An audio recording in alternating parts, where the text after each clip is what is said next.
নায়ক, প্রযোজক, আমার ভাতিজা।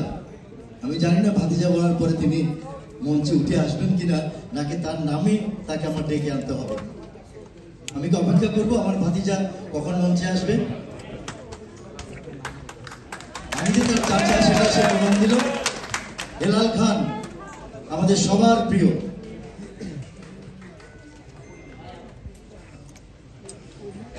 বিসমিল্লাহির রহমানির রহিম। বাংলাদেশ চলচ্চিত্র শিল্পী সমিতির আজকের এই অনুষ্ঠানে আগত সবাইকে জানাই আন্তরিক শুভেচ্ছা। আজকে যারা শপথ নেবেন তাদেরকে আমি আমার অন্তরস্থল থেকে এবং আমাদের দল বিএনপি এবং জাসাসের পক্ষ থেকে জানাচ্ছি শুভেচ্ছা।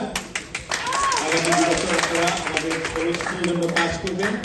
এই চলচ্চিত্র যাতে উঠে দাঁড়ায়, আমরা যাতে বিশ্বের মুখে বলতে পারি যে আমাদের চলচ্চিত্র আগের চেয়ে আরো উন্নত, যুগে সে তাল মিলিয়ে আমরা সিনেমা করব। সে লক্ষ্যে আপনারা কাজ করবেন, সবাই ঐক্যবদ্ধভাবে কাজ করবেন। যারা এই নির্বাচনে পরাজিত হয়েছেন আপনারা হারাননি, কোনো কিছু হারাননি। এটা হয়, এই যে কিছুদিন আগে ব্রাজিল যে হারলো, এটা কি হার হয়েছে? তাদের জন্য এখনো তারা অনেকের প্রিয় মানুষ। হ্যাঁ, মিশরের জন্য তো হ্যাঁ, মিশর তো আমাদের খুব পাশের একটা দেশ।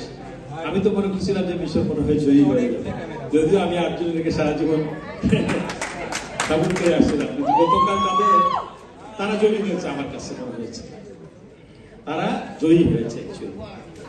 যাই হোক, তো আপনারা মন খারাপ করবেন না, আপনারাও সহযোগিতা করবেন। সবাই মিলে আমরা ঐক্যবদ্ধভাবে কাজ করলে ইনশাআল্লাহ আমরা আমাদের যে মূল লক্ষ্য, আমাদের চলচ্চিত্র প্রাণে আমাদের যে জায়গা, এই এফডিসি, এই চলচ্চিত্র অঙ্গন, সেটাকে আমরা মনের মতো আমরা সাজাতে পারব।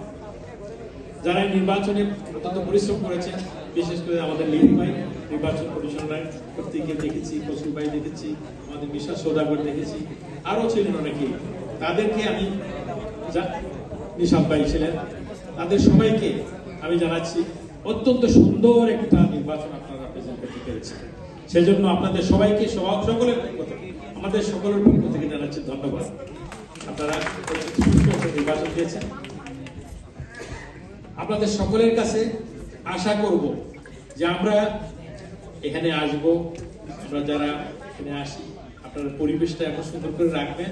যারা নেতৃত্বে আছেন, আমার ছোট ভাই শিবাসানো দক্ষ একজন মানুষ, পরিশ্রমী মানুষ, এবং এই যে আমার ছোট ভাই জয় চৌধুরী, তারা অত্যন্ত পরিশ্রম করেছে।